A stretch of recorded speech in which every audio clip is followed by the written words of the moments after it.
I drive a 2004 Pontiac Vibe.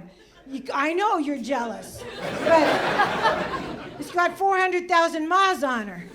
Yeah, she goes. And I had a little trouble with her. I had to call the AAA guy. The starter went out. And I called the AAA guy. The AAA guy comes, pulls up, he gets out of the car. He's about 6'4". He weighs about 120. So I know if shit goes down, I can take him.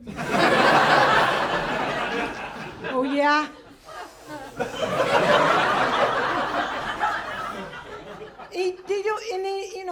He says, what seems to be the problem? I says, the starter. He goes, okay, I'll get the jumper cables. No. It's the starter. He goes, yeah, I'm going to jump you. Well,